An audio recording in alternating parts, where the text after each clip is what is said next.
Alors la paracha de Tazria Metzora, c'est une paracha qui a priori est facile, dont la morale est facile à tirer, parce que on voit bien que c'est Metzora, déjà ce jeu de mots sur Motzi Shemra, sur le mal qu'on fait avec le Lashon Hara, et comme le Lashon Hara divise les hommes, sème la zizanie, eh bien on rend à celui qui fait du Lashon Hara, on lui rend exactement, il récolte ce qu'il a semé, c'est-à-dire que lui-même, il exclut alors qu'il voulait exclure des gens, c'est lui qui exclut, Tamé Tamé Ikra, il doit proclamer devant lui sa parole qui a servi à salir les autres, et bien va se retourner contre lui, c'est sur lui-même qui va dire écartez-vous, écartez-vous, je suis Tamé.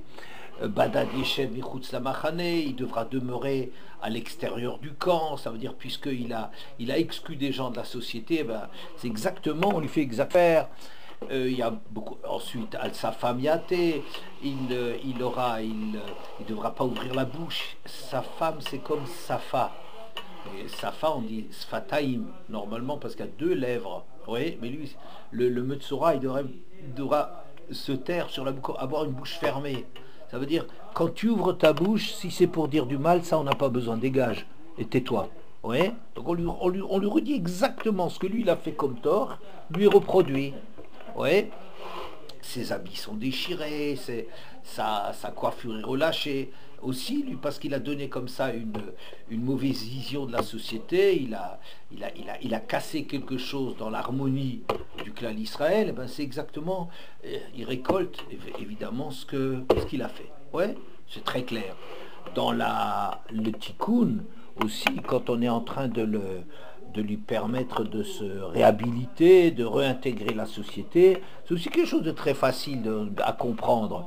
On prend deux oiseaux, vous voyez, pourquoi? Pour lui dire un auquel on va faire la shrita et l'autre qu'on va lâcher, pour lui dire, tu sais, la parole, elle est double. La parole, c'est quelque chose qui caractérise l'homme, mais c'est la liberté de l'homme de rendre la parole mauvaise, d'en avoir un mauvais usage, ou bien la langue peut être la meilleure des choses aussi. Ouais.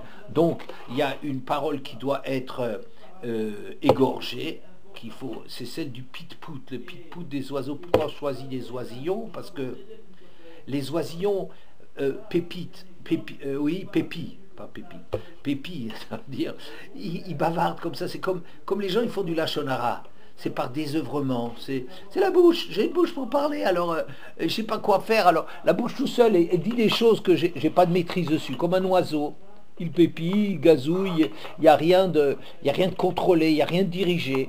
Alors nous, le Lashon Hara, c'est aussi beaucoup cet aspect-là de dénigrer les choses, parce qu'on n'a rien à dire, on n'a rien à faire, on n'a pas à s'occuper de choses qui sont intéressantes, on est désœuvré, alors on commence à taper sur les autres, etc.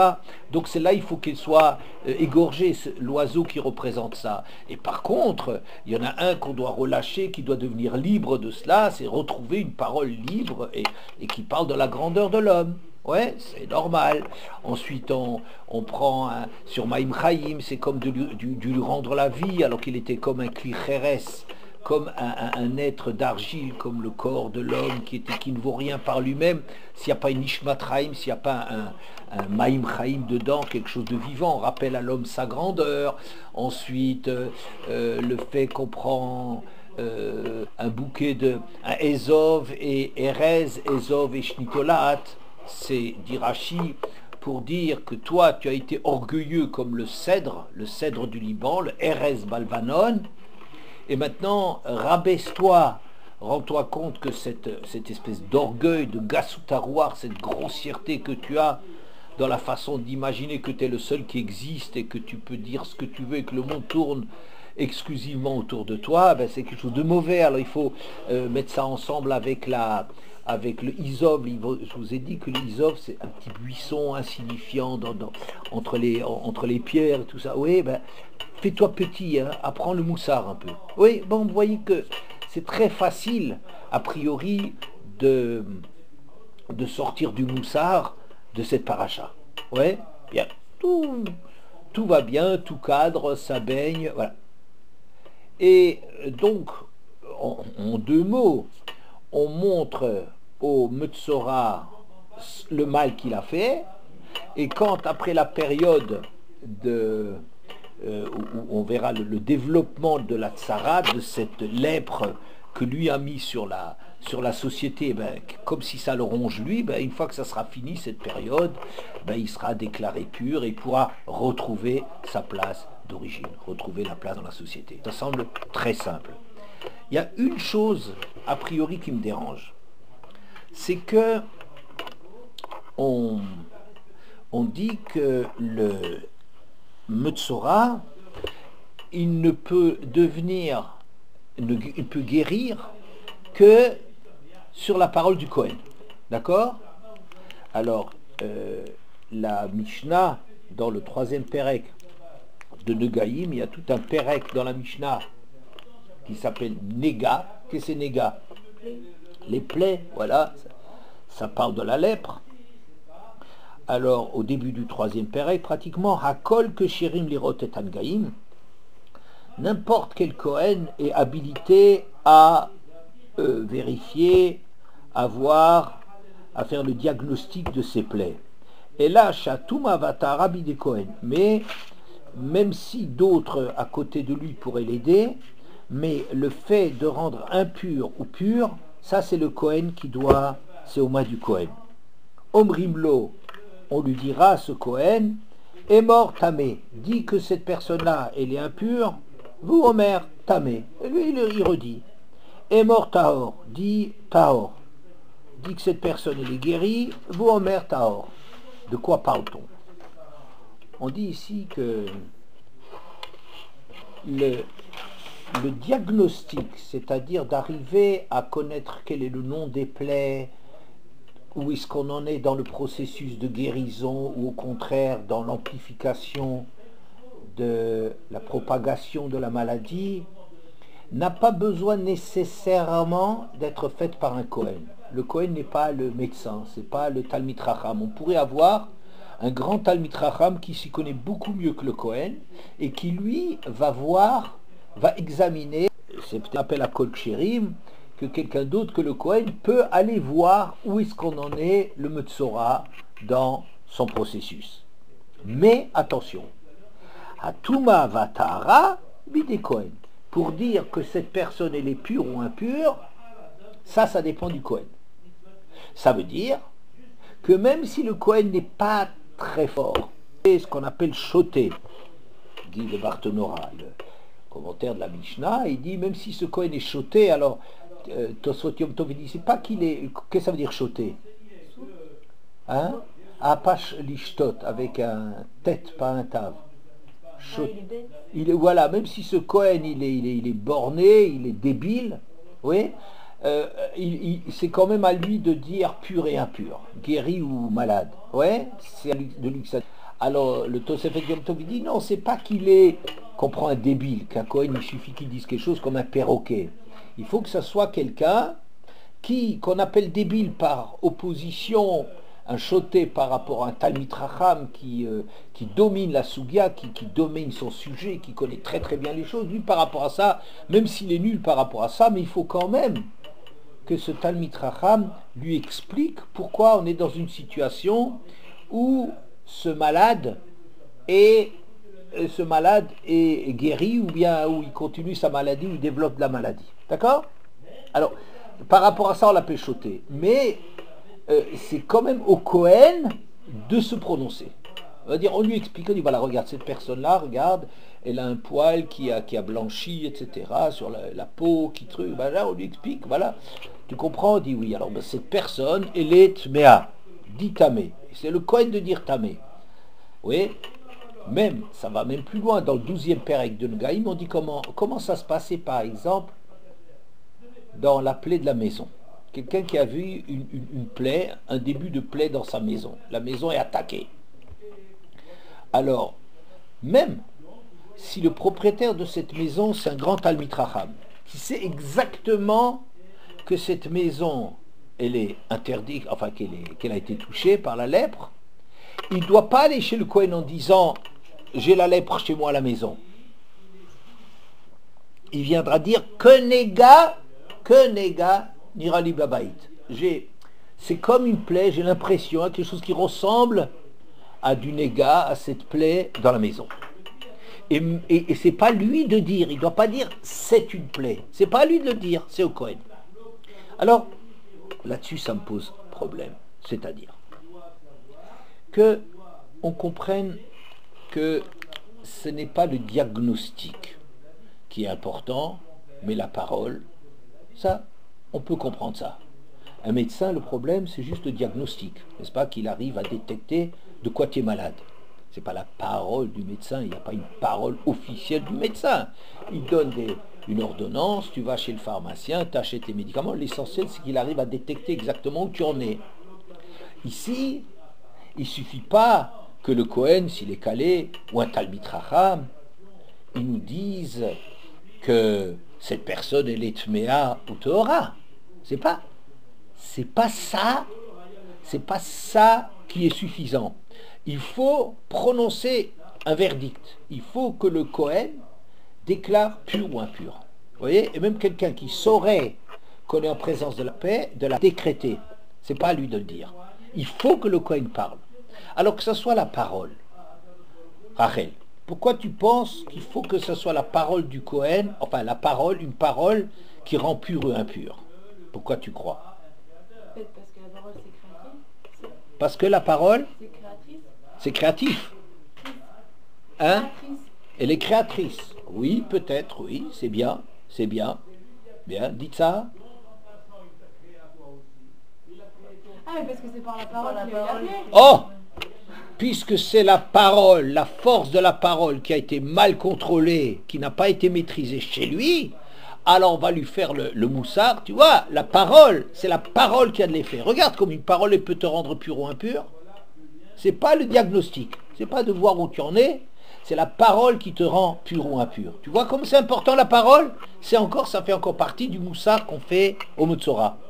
Très bien, d'accord? Bien. La seule question que j'ai à ce niveau, c'est que pourquoi on a besoin que cette parole, elle provient d'un Kohen?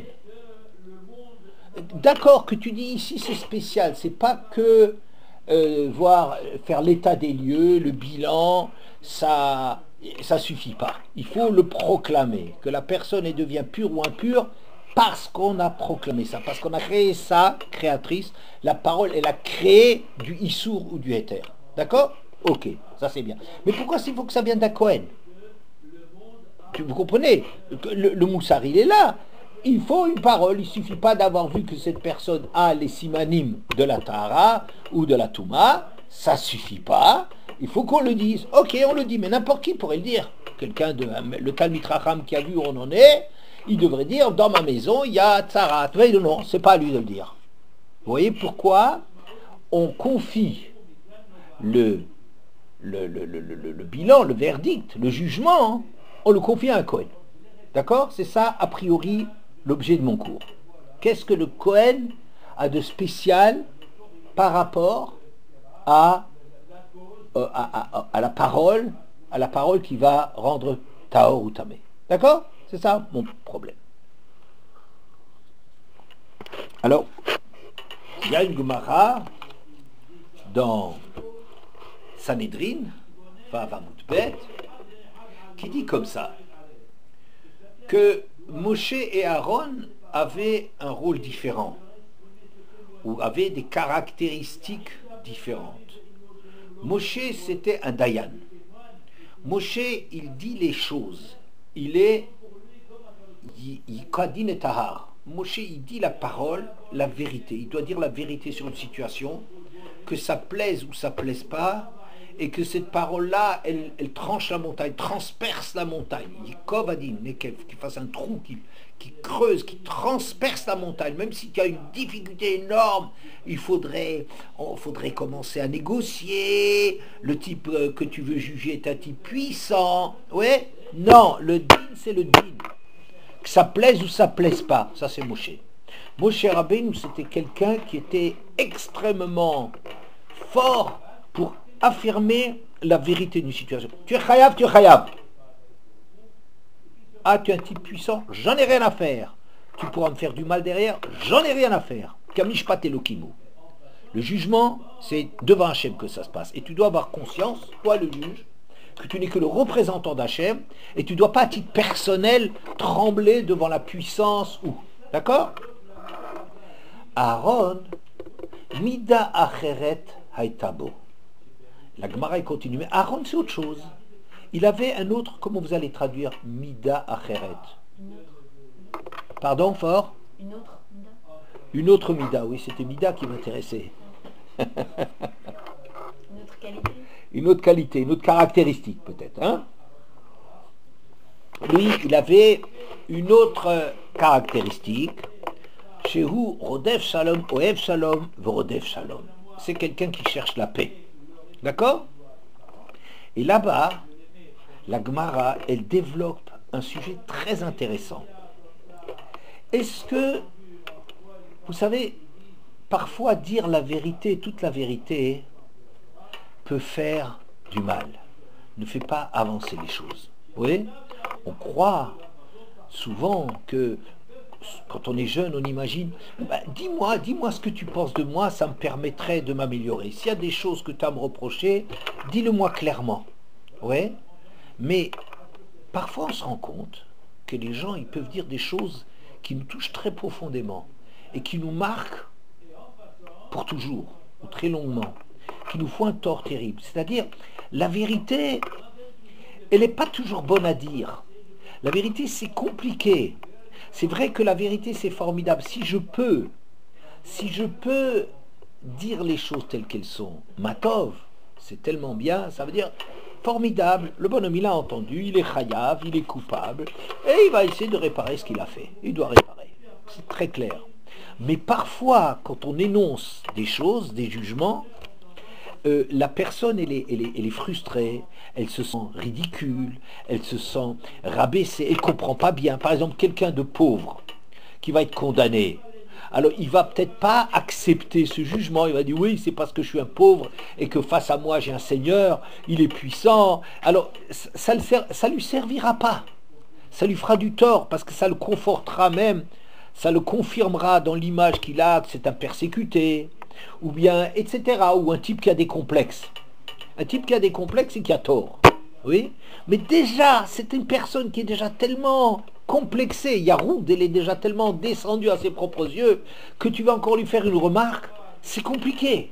Faut savoir, faut pas dire « Ah, j'ai une remarque qui est bonne, alors cette remarque, il faut la faire. » C'est pas toujours le cas. Il faut parfois enrober les choses. Il faut savoir le dire. Il faut avoir de la diplomatie. Comprenez? Alors, on a devant nous deux midotes, deux attitudes différentes. On a une exigence incarnée par Moshe, qui est le din. Il faut que la vérité soit dite. C'est-à-dire que quand on est dans un cas de jugement, pas à me dire quelqu'un, voilà, tu es un imbécile, voilà pourquoi tu as fait ça, etc., etc. On ne parle pas exactement de cette situation-là, mais quand deux personnes viennent pour être jugées, il y a le din. Moshe, il a l'exigence de la vérité. N'est-ce pas? Aaron, c'est un autre plan. Aaron, il dit Rodef Shalom. Lui, il a un souci que la société, il suffit pas de dire à quelqu'un, il faut que cette chose-là, elle fasse avancer les choses.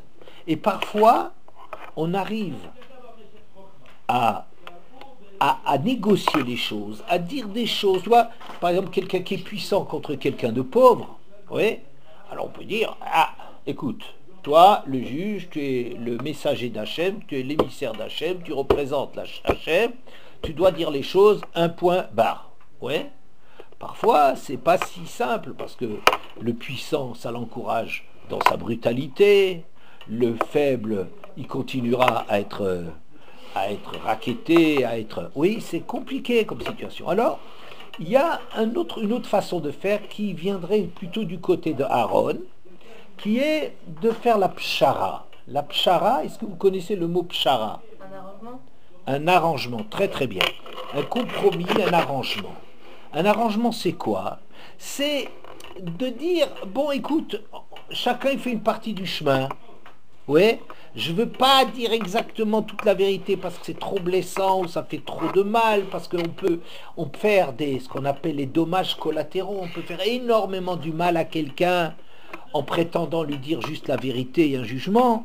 Alors on pourrait essayer de mettre un peu de l'eau dans son vin, c'est-à-dire, écoute, voilà, toi tu as tort. Il ne faut pas raconter comme des histoires, il ne faut pas dire que quelqu'un qui a raison il a tort et quelqu'un qui a tort il a raison, mais lui faire entendre jusque là où il arrive à entendre, et arriver à obtenir ce qu'on arrive à négocier, un compromis pour arriver à donner à sa victime le maximum de ce qu'on peut, comme ça, on n'a peut-être pas la vérité, mais on a une situation qui a fait avancer les choses, qui est bien pour la société. Ils se quittent bons amis. Vous voyez, chacun, la victime, elle a obtenu quelque chose, elle est contente, elle se sent reconnue. Le coupable, bon, ça ne lui a pas coûté tellement, ça n'a pas été si grave, il est content et finalement, on peut arriver à ressouder des amitiés comme ça. Ouais. Par exemple, regardez, vous avez par exemple un problème de couple. Un problème de couple, parfois les torts sont beaucoup plus d'un côté que de l'autre. Ça ne veut pas dire que quand on veut faire du shalom bayit, il faut dire les choses crûment. Peut-être parfois oui. Parfois il faut que faire entendre à la femme, non, tu es trop coquette, tu es superficielle, tu ne reconnais pas la valeur de ton mari, ça lui fait du mal. Ou au mari, tu es brute, tu es brutal, tu utilises ta femme et tu ne la reconnais pas, tu ne lui fais pas du kavod, tu ne lui donnes pas la place qui lui revient, elle fait des efforts, sache ouvrir les yeux. Parfois ça sert de le dire, mais parfois il faut arriver à dire les choses d'une façon... Voilà, vous êtes aimé un jour, pourquoi tu as vu cette femme, pourquoi elle te plaisait, tu vois, il y a quelque chose chez elle. On peut, vous comprenez, alors on me dira, mais c'est pas la vraie vérité, c'est pas... Vous voyez maintenant la difficulté de toute cette sugia, qui est, est-ce qu'il faut dire la vérité? Parce que quand tu dis la vérité, au moins c'est clair, ça permet aux choses d'avancer. La part de vérité qu'on donne permet d'avancer, ou bien au contraire, il faut essayer d'obtenir la paix. Mais aucune des deux attitudes n'est l'attitude idéale. Et la Gemara discute. Est-ce que c'est interdit de faire des compromis? Au contraire, c'est peut-être une mitzvah de faire des compromis. Ou il y a une troisième opinion, peut-être, ça dépend des cas. Parfois, il faut faire des compromis, parfois, il ne faut pas en faire. Hein? C'est un truc très intéressant. À ce niveau-là, je dirais que Aaron est décrit comme Oev Shalom, Verodeh Shalom. C'est-à-dire que Aaron, pourquoi est-ce que sa parole, elle n'est pas la même parole que Moshe? Oui, Moshe c'est le Talmid Chacham, il connaît exactement la vérité et le Shulchan Aruch de chaque situation. D'accord? Pourquoi dans le Metzora, on n'a pas recours au Talmid Chacham qui nous donne un jugement, une analyse comme Moshe Rabbeinu? Parce que peut-être dans le Metzora, il s'agit d'avoir une attitude bienveillante, de vouloir réintégrer le rachat, pas simplement de lui dire tu es un rachat, va te faire pendre, oui, mais savoir le réintégrer. Donc, de ce point de vue-là, on pourrait comprendre qu'on fasse appel à Aaron. Mais la vérité, c'est que il y a un sujet extrêmement intéressant qui dit la chose suivante. Une Gemara dans Shabbat, Dalet Amud Aleph, 4a. Est-ce que, la Gemara se demande, est-ce qu'il est permis quelqu'un qui, à l'entrée du Shabbat, il fait pas attention, et il veut faire son pain, et il n'a pas fait attention à l'heure, je ne sais pas, il est beshogeg. Et vous savez comment est-ce qu'à l'époque, en général, on faisait le pain? Ils avaient une espèce de four en grès, et du grès qui a été chauffé, n'est-ce pas? Et il y a à la base, dans la terre, il y a un foyer, il y a du feu, on allume du feu, et on fabriquait nos chalotes par exemple, et on les collait contre les parois intérieures du four, et grâce au feu, eh ben, ça va cuire le pain, vous voyez? Donc le feu il vient d'en bas, et contre les parois, sur la surface des parois intérieures du four, on collait de la pâte et ça faisait du pain, ça faisait cuire le pain. D'accord? Bien. Cuire du pain, Shabbat, c'est une des mlachot, n'est-ce pas? Au fait. Cuire du pain. Qu'est-ce qui se passe si quelqu'un, il n'a pas fait attention, et Shabbat est déjà rentré, et lui va mettre son pain. Il est tellement pressé, il n'a pas de ralotte, enfin il est paniqué, enfin peu importe. Est-ce que il est permis ou pas de retirer ce pain avant qu'il soit cuit? Donc vous voyez le topo, hein, vous voyez l'image. Il a collé du pain. Si vous laissez le pain dedans, il y a Issour d'Oraïta de cuire du pain. Oui. Est-ce que il a déjà eu tort? Il a déjà fait une partie de la melacha, c'est de coller les trucs dedans. Mais est-ce qu'on va laisser arriver la melacha jusqu'au bout? Ou est-ce qu'on va détacher l'irdot et la pâte, retirer ce pain, cette pâte, avant qu'elle soit cuite, pour que le gars il soit pas chayav du korban khatat pour avoir cuit beshogeg, par inadvertance. D'accord? C'est un problème de la Gemara. Alors, la Gemara discute de quel cas on parle, et à un certain moment, il y a un Rav qui dit à qui est-ce qu'on permet de retirer, de qui s'agit-il? De quelqu'un d'autre. Ça veut dire, je vois quelqu'un qui a fait ça, et moi, je suis embêté, j'ai dit, attends, mais si le pain il reste là,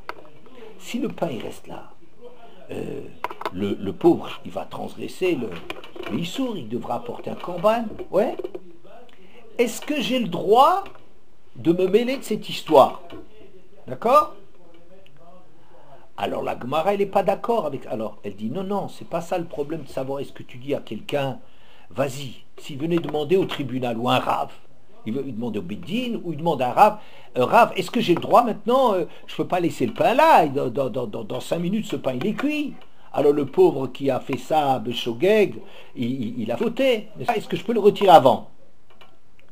Alors on lui dit, V'chi omrim lo la adam, chate, kede sheyizke chavrecha. Mais est-ce qu'on dit à quelqu'un, toi tu fais une faute au bénéfice de l'autre? Vous comprenez le problème? Problème très intéressant. Est-ce que je dois me mêler des affaires de l'autre, lui faire du bien, mais en prenant un mauvais point pour moi? Non. Itza, il lui dit non. Pourquoi? Pourquoi non? On va pas faire une avéra alors que ça ne nous concerne pas. Bon, tu pourrais être concerné, tu pourrais avoir pitié de l'autre. Oui, mais du coup, nous, ça nous fait une avéra. Voilà, c'est ça. Elle dit, je ne suis pas mon besoin de moi, alors que lui, il a fait la faute, moi, je prends une avéra. Très logique, ce que tu dis. Hein? On comprend. Donc, la Gemara, elle dira, on n'a pas le droit de dire à quelqu'un de faire une faute pour le bénéfice d'un autre, pour éviter à l'autre de faire une avéra. Hein? Voilà. Seulement, les Rishonim, ça veut dire Tosfot, le Ramban, le Ritva, les Rishonim apportent un texte qui semble dire le contraire. Est-ce que vous arrivez à suivre ce que je dis? Ça va? C'est pas trop difficile, hein? Il y a un texte qui semble dire le contraire, c'est-à-dire un texte dans Eruvim, Lamedbet, il dit la chose suivante. Nichale, le Talmid Chacham, de l'Avid Isura Klila, que de l'Imana Amaaretz mi Isura Rabba. À peu près dans ces mots, un Talmid Chacham, ça lui convient de faire une avéra légère pour éviter au Amaaretz de faire une avéra grave. De quoi est-ce qu'on parle là-bas? C'est un Amaaretz qui vient chez un Talmid Chacham pour acheter ou pour demander quelque chose. Le Talmid Chacham lui dit, ben, écoute, va prendre là-bas, il y a des figues là sur l'arbre, on va prendre les figues, cueille les figues et voilà. D'accord? Et une fois que le Améretz, il a pris les figues, Le Talmid Chacham, il se dit, oula, mais on n'a pas prélevé le maaser, on n'a pas prélevé la trouma sur ces fruits. Oui, ces fruits sont tevel. Ces fruits sont tevel, c'est-à-dire que tavoul, qu'est-ce que ça veut dire tevel, tavoul? Oui. Trempé. Il y a dans cette récolte les prélèvements qui sont encore trempés dedans. Ou bien, tvila, c'est aussi tovlo. C'est bien de ne pas. Il ne faut pas manger dans cet état-là avant d'avoir prélevé. Oui. Alors, le problème est le suivant. C'est qu'il y a une halakha que quand on prélève, normalement vous avez déjà appris ici comment est-ce qu'on prélève sur les fruits, d'accord? Il y a un din de minamoukaf. Vous avez déjà entendu minamoukaf, que quand vous prélevez sur quelque chose, il faut que ce que vous prélevez et ce pourquoi vous prélevez, ça soit rassemblé. Ouais. Alors, normalement, quand vous prélevez, vous prenez devant vous des pamplemousses d'Israël, vous en prenez une partie sur laquelle vous allez faire toute la formule, et normalement, il faut que tout ça, la partie que vous préleverez et la partie sur laquelle on prélève, ils soient côte à côte. Ça s'appelle minamoukaf. Mais ici, le Hamaretz, il est déjà parti. Le gars à qui le Kohen a dit, vas-y, serre-toi, ouais, et il est déjà parti. Alors, est-ce que le Talmid Chacham, lui, il va faire pour éviter que le Hamaretz, il mange une récolte non prélevée? Est-ce que pour lui éviter ça, il va prêt à distance? Il va prendre encore des fruits qui lui restent, des figues qui lui restent. Il dit voilà, ces figues, dans ces figues se trouve la trouma, trouma gdola, trouma maaser, les maasrot, etc. Les différents prélèvements qu'il faut faire dessus. Mais c'est plus minamoukaf. D'accord? Alors d'un certain côté, ça lui, c'est pas bien, parce que quelqu'un qui le verrait, il dit tiens, on peut prélever. Talmid Chacham nous montre qu'on peut prélever sans que les fruits soient là. Mais la halakha, c'est qu'on peut prélever même à distance. D'accord? Donc qu'est-ce qu'on voit? Nichale, ça lui convient au Talmid Chacham de prélever en faisant une petite avéra, c'est-à-dire de prélever quand les fruits ils sont pas ensemble, pour éviter au Hamaretz de manger du tevel, une récolte sur laquelle ça n'a pas été prélevé. Vous voyez le cas? Donc on est en train de nous dire que oui, ça convient à un Talmid Chacham de faire une avéra pour éviter une avéra à l'autre. Vous suivez? Donc on a deux textes contradictoires. D'une part, dans Shabbat, quand il s'agit de retirer, nous, qui n'avons rien à faire avec les issours du bonhomme, de retirer sa pâte qui est en train de cuire, qui va cuire, pour éviter à l'autre qui l'a collé de faire une faute. On dit, mais est-ce qu'on dit à quelqu'un de faire une chose pareille, hein? Alors qu'ici on nous dit, oui, un Talmid Chacham veut faire une chose, ça lui convient de faire cette chose-là. Vous voyez, donc on a oui le droit. Alors, là-dessus, il y a des réponses. On peut répondre à cette contradiction. On pourrait dire, oui mais attends, le Talmid Chacham finalement, c'est lui qui est en défaut. Pourquoi? Parce qu'il a dit au Hamaretz, serre-toi. Et le Hamaretz, il peut très bien, il peut se dire, mais un Talmid Chacham, il fait des choses qui sont correctes, donc s'il me dit de prendre des fruits, c'est certainement déjà prélevé. Vous comprenez? Donc c'est le Talmid Chacham, en n'ayant pas prélevé, ou en n'ayant pas dit à l'acheteur ou à celui à qui il a donné les fruits, en lui ayant pas précisé, attention, c'est pas prélevé, c'est lui la cause, quelque part, de ce qui va arriver. Donc on peut dire, quand c'est lui la cause de ce qui est arrivé, il faut qu'il assume, et il a qu'à prélever. Ah, c'est une avéra c'est pas bien de ne pas, c'est issour, de ne pas prélever ensemble. Bon, mais d'accord, mais essaye de faire ce que tu peux faire, tant pis pour toi, c'est toi le responsable. Vous voyez? Donc en vérité, si ça n'avait pas été quelqu'un de responsable de la faute, il n'aurait pas eu à faire une avéra. D'accord? Il y en a d'autres qui disent autrement. D'autres ils disent le truc autrement, c'est-à-dire que tout le problème, c'est un problème d'échelle. C'est-à-dire, il faut comparer la gravité de la faute que tu fais avec le bénéfice qu'on en tire. Par exemple, dans la manger une récolte non prélevée, c'est puni du tevel, c'est mitabide shamaim, c'est une mort céleste, c'est très très très grave. Alors que le fait de ne pas prélever ensemble quand minamoukav, quand c'est ensemble, ça c'est un petit sourd. Donc il y a une grosse disproportion entre ce que toi tu fais comme faute et ce que l'autre il récolte comme bénéfice. Ah bah quand toi tu fais un petit truc pour que l'autre il ait un vrai gain, ouais, on comprend, d'accord? Ou bien Rabbi Eliezer, une fois ils étaient à 9 pour le minyan, et il a libéré un esclave non juif qu'il possédait pour qu'il complète le minyan. Et on n'a pas le droit, le lam baem tavodou, il faut qu'en vérité qu'ils vous servent, et on n'a pas le droit de les libérer. Eh bien, Rabbi Eliezer a libéré un esclave pour qu'il compte dans le minyan. Pourquoi? Parce que le fait de le libérer, c'est beaucoup moins grave que le fait que le bénéfice qu'on en tirait, qui a tzorer rabim, qui est un besoin pour le minyan, pour la communauté. Bon, alors donc, c'est l'idée, je vous ai donné l'idée, que quand, ça peut être une réponse, que la disproportion entre ce que toi tu vas faire et le bénéfice de celui qui aurait fauté est très grande, alors on pourrait dire, d'accord? Mais quand c'est à peu près aussi grave pour toi que pour l'autre, il n'y a aucune raison que tu le fasses. D'accord? Bien. En vérité, il y a une troisième réponse. Rav Abitbol m'avait montré il m'a désigné cette troisième réponse extraordinaire du Ritva, qui dit, alors le Ritva, il a donné les réponses que j'ai données, et il rajoute, Hatam avid midenafshe, ve'acha amrinan she'en omrim loken. Là-bas, il l'a fait de lui-même. Le Talmid Chacham, quand il a prélevé, c'est lui qui a décidé de le faire, n'est-ce pas? C'est son initiative.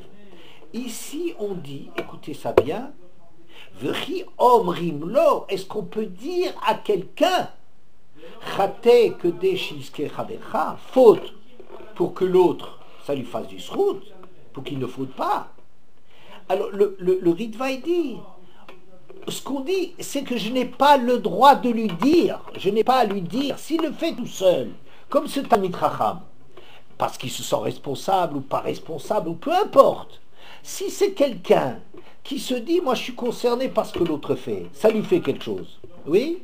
Alors lui-même il prend l'initiative, mais ce qu'il est interdit, c'est pas de le faire, c'est de dire à quelqu'un ein omrim lo. Il ne faut pas dire à quelqu'un fais-le. Vous voyez, et ça c'est quelque chose de très intéressant. Très intéressant. Pourquoi? Vous suivez cette réponse, hein, mesdemoiselles? Oui? Ça veut dire, on est en train de dire, ce qui est interdit, ce ne serait pas de faire une faute pour l'autre. Mais ce qu'on ne doit pas, c'est un bédine ou un rave ne doit pas dire à quelqu'un fais-le pour l'autre. Tu n'as pas à lui dire fais-le. Pourquoi? Alors je comprends la chose comme ça. Il y a des choses pour lesquelles moi je ne suis pas du tout au niveau de faire cette chose. Ça veut dire, moi je me préoccupe de moi, je me préoccupe de mon limoud, je me préoccupe de mes midotes, je me préoccupe de ma famille, je me préoccupe de ce qui me concerne. L'autre, un étranger, mais c'est un étranger, ça me concerne pas, je vis pas que je suis concerné par l'autre. L'autre c'est l'autre. Et moi, c'est moi. Et moi, c'est essentiel dans mon monde. Adam Karov Etzelatzmo, un homme, il est proche de lui-même. Priorité, le centre de mon monde, la priorité, c'est moi. C'est comme ça que je vis les choses. Un homme pareil, pour lui, c'est quelque chose d'injuste. Comme Ditsa le disait tout à l'heure. Elle dit, comme moi, je vais fauter, alors que lui, il a fauté, moi, je vais fauter. Tu es en train de dire quoi? Te dire, mais c'est son problème à lui, c'est pas le problème. Moi, me prendre moi une avéra pour l'autre, mais c'est quoi cette histoire-là? Mais attends, mais moi je me soucie de moi. Et l'autre, s'il a mal fait, ben il a qu'à assumer. Tu comprends? Oui. Mais imaginons que que ça arrive à quelqu'un de ta famille, que quelqu'un de proche, quelqu'un qui t'est cher, qui fait une chose pareille. Tu réfléchis plus comme ça. Tu vois? Si tu es concerné par l'autre, si ça te touche, alors tu vas plus réagir de la même façon. Tu vas pas dire, moi je m'en fous, qu'est-ce qui lui arrive? Pardon, je m'en fiche, ça m'est égal, ça m'est indifférent, ce qui lui arrive, il lui arrive. C'est pas vrai. C'est de mes parents dont il est question, d'un frère, une sœur, d'un enfant, de quelqu'un qui me tient à cœur. S'il me tient à cœur, je ne raisonne pas, oh ben lui qui se débrouille, qu'il a chez l'Echla Azazel, qu'il a au Guéinam, c'est pas mon problème. Moi je protège. Vous comprenez pourquoi? Parce que quand c'est quelque chose qui te touche, tu raisonnes tout à fait différemment. Tu n'es pas en train de dire, moi c'est moi et lui c'est lui. Tu vois? Et donc, quand on avance dans la vie, quand on mûrit, quand on devient Talmid Chacham concerné, quand on devient quelqu'un de grand, oui, alors on ne dit plus les choses uniquement autour de soi-même. Ouais, et ça, c'est, si vous voulez, la grandeur du Kohen. Le Kohen, ce qu'il a de spécial, c'est qu'il a une qualité extraordinaire que Ohev Shalom, Rodev Shalom. C'est pas seulement qu'il fait la paix, mais ça le concerne. Il aime la paix. On est tout le monde dans les mots, ouais, c'est bien la paix. Mais lui, Ohev, ça veut dire c'est quelque chose qui le travaille. Il est préoccupé par la paix. Rodev Shalom, il fait des efforts pour ça. Il ne se contente pas de faire des discours. Il fait vraiment, ça le concerne. Ohev est abriote. Il aime les autres. Vous connaissez la Birkat Kohanim? Vous avez déjà entendu? Le varer et amou Israël be'ahava. Hachem il lui a ordonné de bénir avec amour, pas stam de faire un acte religieux, ben je vous bénis. C'est pas ça. Le Kohen, l'essentiel de la bracha, une vraie bracha, c'est pas une formule. C'est que le cœur il soit concerné. Vous voyez, quand il y a une maladie, le Hanénou, vous priez de tout votre cœur. Quand il y a un problème qui vous touche, vous priez de tout votre... C'est ça la valeur de la tfila. C'est pas des mots qu'on emploie, c'est le cœur qu'on met dedans. Oui. Et le Kohen, il est quelqu'un qui il ne se vit pas comme les autres, comme d'abord moi et ensuite les autres. Les autres juifs, tous, tout le monde d'abord, on est proche de nous-mêmes. Et ensuite, quand on mûrit, et il y en a qui mûrissent jamais, on commence à faire de la place à des proches, à des amis, à une communauté dont on a l'habitude, à tout le clan d'Israël. Vous voyez, la grandeur, l'envergure d'une personne, elle est, comme Daniel Epstein m'avait dit, le Rav, il m'avait dit, Vayigdal hayeled, vayetse elechav. Moshe Rabbeinu, Vayigdal hayeled, il a grandi cet enfant, vayetse elechav, et il sort vers ses frères. On n'est pas juste en train de nous décrire, on n'est pas juste en train de nous décrire que Moshe a grandi, vous voyez, et qu'il va commencer à sortir du palais.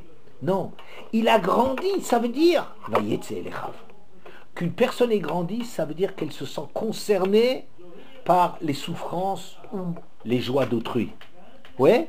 Donc, ce qu'on est en train de nous dire dans cette phrase du Ritva, on ne peut pas imposer cette chose-là. On ne peut pas imposer que toi, tu fasses une avéra pour l'autre. Pourquoi? Parce que ça, c'est... Pourquoi? Mais pourquoi moi? Lui, il a fauté, moi, je... Ouais. Lui, il faute, c'est moi qui reçois des coups. C'est quoi, ça? C'est pas normal. Hein? Mais si la personne, on ne lui dit pas, mais qu'il le fait de lui-même, au contraire, ça montre qu'il est mûr. Et ça, c'est le Kohen. Le Kohen, par exemple, quand il faisait le vidou, il reconnaissait les fautes. V'chiper ba'ado v'adishto. Quand il reconnaissait les fautes, il ne reconnaissait pas ses fautes à lui. Il reconnaissait ses fautes et celles de sa femme. C'est-à-dire, il fait tellement encore avec sa femme, c'est tellement quelqu'un qui vit en couple, c'est tellement quelqu'un qui vit branché sur les autres, c'est quelqu'un tellement concerné, c'est tellement quelqu'un qui aime, que Moshe Rabbeinu il n'arrivait pas à comprendre. Il dit, mais si moi je viens, je vais sauver les Bnei Israël, mais Aaron il va être frustré, il va sentir que je lui ai passé avant, n'est-ce pas? Alors, Hachem lui dit, Rachav Samach Belibo, il va être tellement content, tu vas lui dire ça. Tu vas dire ça à Aaron que tu as été nommé pour sauver les Bnei Israël. Il n'aura pas une once de... Un Kohen, il n'y a pas de la jalousie. La grandeur du Kohen. Donc, ce qu'on est en train de nous dire, c'est la chose suivante. Quand on fait certaines halachot, dans certaines halachot, ça dépend de la maturité de celui qui le fait. D'accord? Ça dépend de la maturité.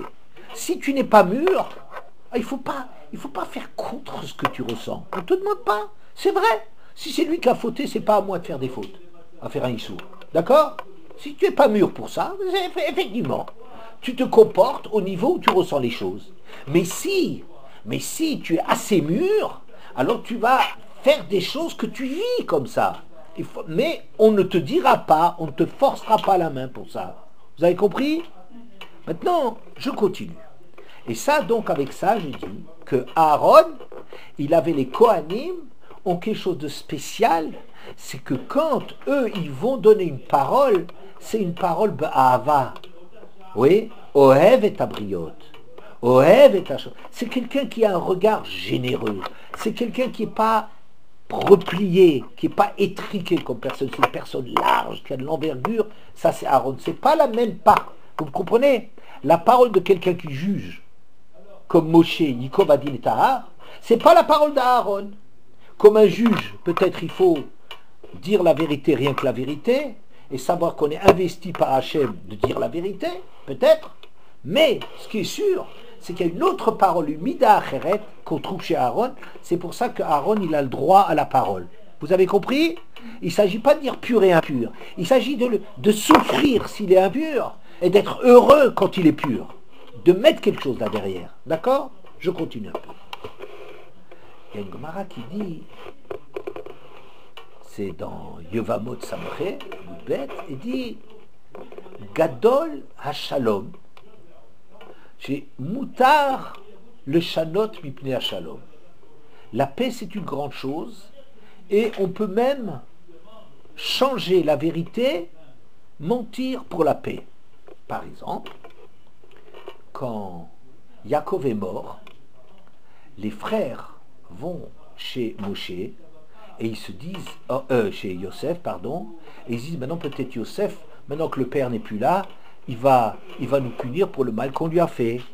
Ah, ils viennent lui dire, ton père a ordonné avant de mourir, ton père a ordonné que tu dois leur pardonner.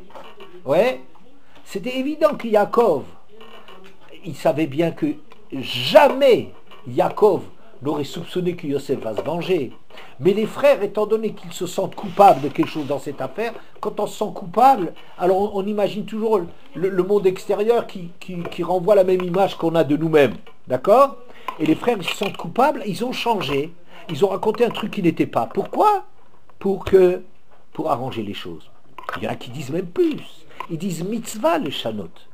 Quand Shmuel d'aller nommer David comme roi, alors que Shaoul était encore le roi, alors il a dit à Hachem, Shmuel a dit, mais si je vais là-bas, et que Shmuel apprend que je suis en train de nommer son remplaçant, il va me tuer. Alors Hachem a dit, alors tu vas aller là-bas en disant que tu as affaire à un korban, et comme ça dans la famille de Ishaï, qui est une famille très importante, et tu profiteras de là-bas. En douce, tu vas nommer David. Donc ça veut dire que même Hachem lui a dit, oui c'est vrai, on a le droit de changer. Hein, il faut changer, il faut savoir changer parfois pour ne pas se mettre en danger. Rabbi Ishmael, qui était un Kohen, c'est très intéressant, il dit, Gadol HaShalom she'af HaKadosh Baruch Hu Shina Mipnei HaShalom. Le shalom c'est tellement important qu'HaKadosh Baruch Hu lui-même, il a raconté des histoires pour le shalom. Comment ça? Vous savez dans quel cas? Ouais, Israël.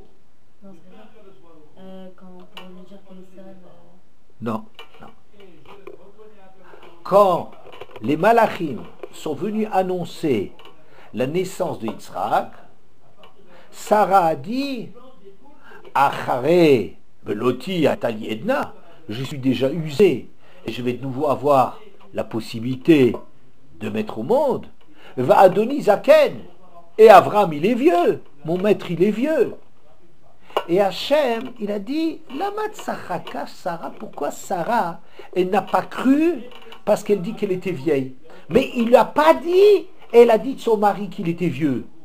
Bien qu'on a affaire avec Avram Avinu, hein, mais on est touché par une chose pareille, que sa femme ait dit ouais il est impuissant, il peut plus, ouais, ça c'est quelque chose de désobligeant. Akadosh Baruch Hu, il a menti par omission, si l'on peut dire. Le shalom, c'est tellement important, dit Rabbi Ishmael, et que autant que je sache, c'est Rabbi Ishmael ben Isha, je crois que c'est lui, qui était Kohen Gadol, il me semble, que lui, il disait que pour la paix, même à Kadosh Baruch Hu, ça vaut la peine. Ça veut dire quoi? Est-ce qu'Akadosh Baruch Hu, il raconte des histoires? Vous pouvez me dire, alors Akadosh Baruch Hu, il ment.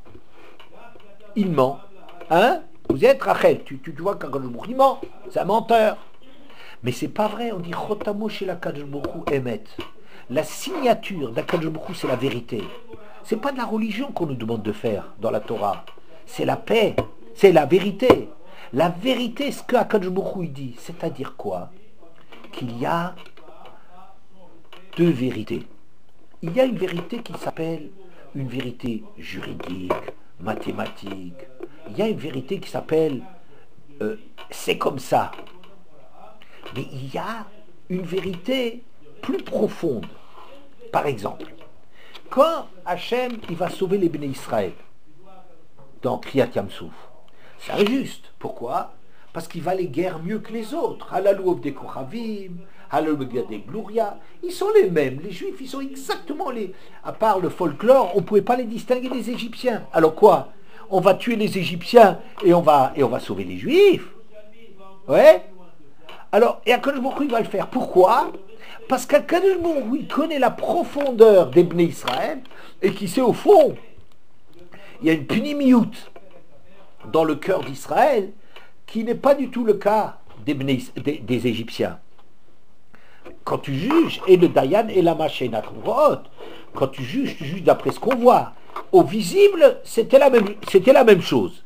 Au visible, sauver les Bnei Israël, c'est une injustice.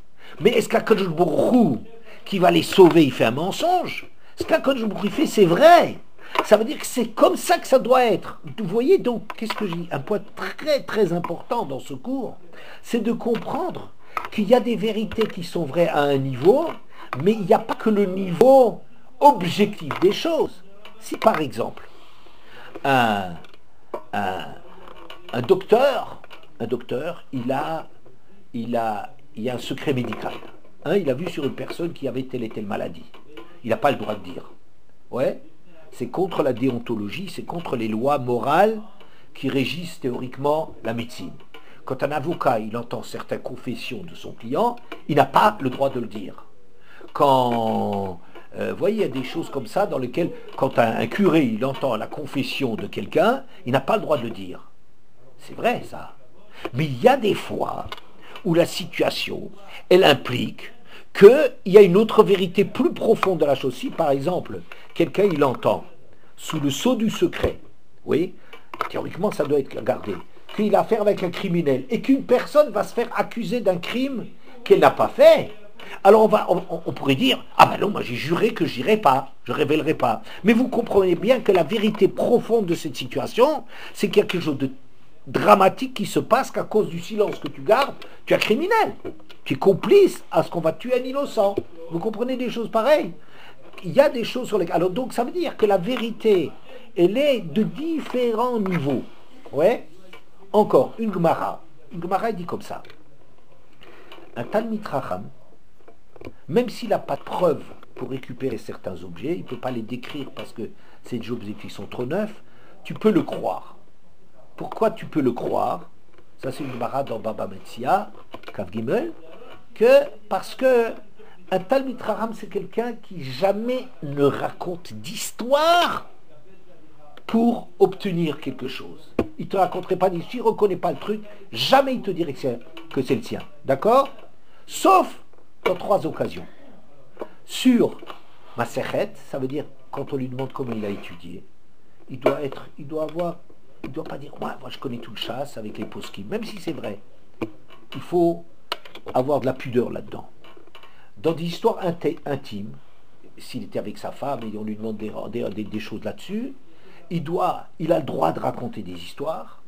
Et si Arsania, si il n'a pas le droit de dire on mange, j'ai été invité quelque part, qu'est-ce qu'on mange bien, il ne doit pas le dire. Pourquoi?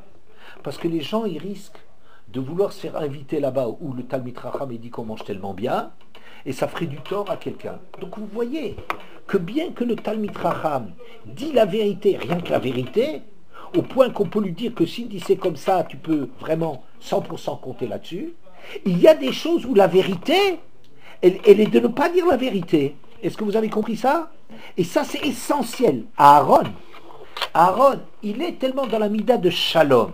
Être dans la mida de Shalom, c'est pas simplement dire, moi je me préoccupe plus du Shalom que du din. C'est pas ça. C'est une vision du Emet, qu'il y a un Emet qui est beaucoup plus profond que le Emet qui fait qu'on utilise dans les relations sociales, qu'on utilise dans la Dayanout, donc quand on juge une affaire, on juge avec les éléments qu'on a, il y a une certaine vérité. Mais le Kohen, c'est quelqu'un qui est capable de passer à un autre niveau. Et avec ça, je reviens à cette histoire du départ. Cette histoire du départ, c'est de dire donc, pourquoi est-ce qu'Aaron, pourquoi c'est le Kohen qui a la parole? Ça on a compris. Parce que le Kohen, il a un regard d'amour pour les autres, que il va faire. Oui, il y a une difficulté. On vous dit, on prenait une branche de Erez. Qu'est-ce que c'est Erez? Cèdre.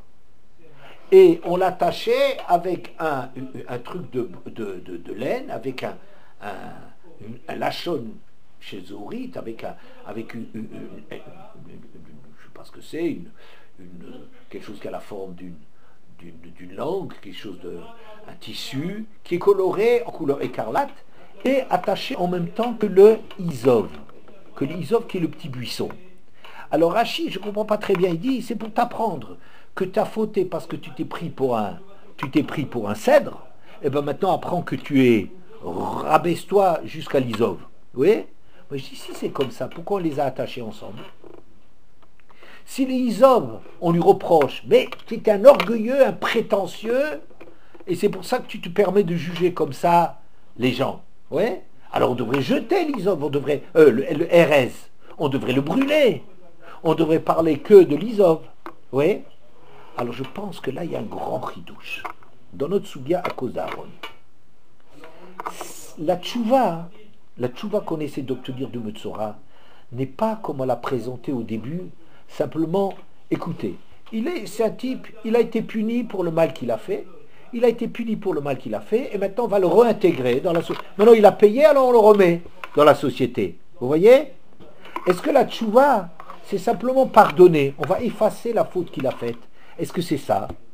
Alors en disant que c'est Aaron qui s'occupait de cela, alors on est en train de dire comme ça, Aaron, il n'a pas un regard comme ça sur la faute, voilà, il faut punir, c'est pas quelqu'un qui tranche le din, c'est pas son problème à lui. Son problème, c'est de réparer, de faire avancer les choses.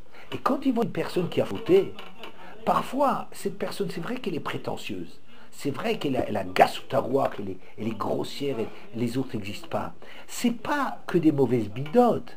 Ça veut dire que c'est quelqu'un qui a besoin d'être reconnu, c'est un besoin qu'il a besoin de se faire une place. Alors, il le fait mal, il prend mal sa place. Pour occuper une place, on dénigre l'autre, on casse du bois sur l'autre, on est en train de malbim plechavero barabim pour se mettre en valeur, oui.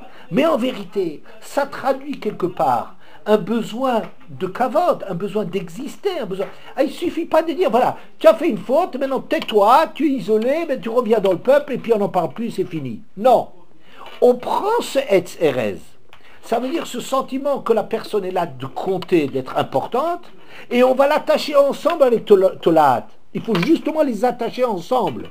La faute de quelqu'un qui est Metzora, c'est qu'il s'est pris comme un grand, il s'est prétendu grand, et il a considéré tout le monde comme petit. On lui dit non. Grand, sûrement tu es grand. Le Kohen, il ne te dira pas, tu es un pauvre type pour te faire tchouva.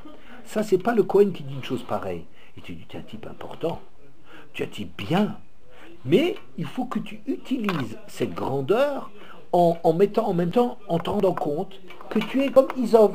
C'est-à-dire que il faut se rendre compte que en même temps, on a des aspects qu'on est petit, qu'on est faible, qu'on est comme tout le monde, que les autres existent. Il faut attacher ça ensemble. Donc, en conclusion, il y a deux choses très importantes, je crois, que j'ai dit dans ce cours.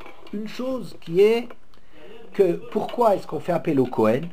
Parce que le Cohen, c'est celui qui, dans le peuple, a cette dimension de comprendre une vérité qui n'est pas immédiate, une vérité de pnimiut, de date, de connaître les choses, de comprendre. C'est pas une vérité de gérer la société, c'est pas le problème de Aaron de gérer la société, de faire la paix dans la société. C'est pas sous cet angle-là. Ça, il y a un juge pour ça. Aaron, il est dépositaire de la sensibilité d'une vérité que même Akadosh Baruch Hu, qui est vrai, il te dit que la vérité, c'est parfois de savoir se taire, de savoir parfois ne pas dire la vérité. Comme le Talmid Chacham, il y a des choses sur lesquelles il ne va pas dire la vérité. Pourquoi? Parce que la vérité, c'est de ne pas dire la vérité. Vous comprenez? Une vérité qui blesse est une vérité qui est mauvaise. C'est pas vrai. Ah mais c'est faux ce que tu racontes. C'est pas vrai. Vous voyez? Ça c'est le premier point, qui a une vérité profonde. Et donc dans le clan d'Israël, le Cohen est dépositaire d'une vérité profonde, de la vérité profonde des choses. Ça c'est un. Et deuxièmement, pourquoi est-ce que c'est le Cohen donc, qui est utilisé, sa parole à lui, elle doit, parce qu'il ne s'agit pas de faire simplement de punir et de dire tu es un rachat et de lui faire prendre conscience de toutes les fautes qu'il a faites, et puis on te donne toutes les claques et tout ça, après tu peux revenir, on a effacé ta faute. C'est pas de ça qu'il s'agit. Le Cohen, quand il le dit, il a un souci de maintenir le kavod de la personne, de maintenir la grandeur de la personne et de faire avancer les choses. Vous comprenez? Qu'est-ce que c'est avancer les choses? Que quelqu'un qui a fauté, il utilise dorénavant ses qualités ou ses défauts dans un trou, dans une dimension, sur un plan qui est un plan positif. Donc, ce qu'on lui dit seulement, c'est qu'il faut rajouter, il faut lier ça ensemble. À l'image grande que tu as de toi, lie aussi à ça, que ça soit attaché à ça, tu es aussi un Isov. Vous voyez? Et comme ça, c'est quelqu'un qu'on a remis, mais positivement dans le clan. Et c'est ça la leçon du Metzora.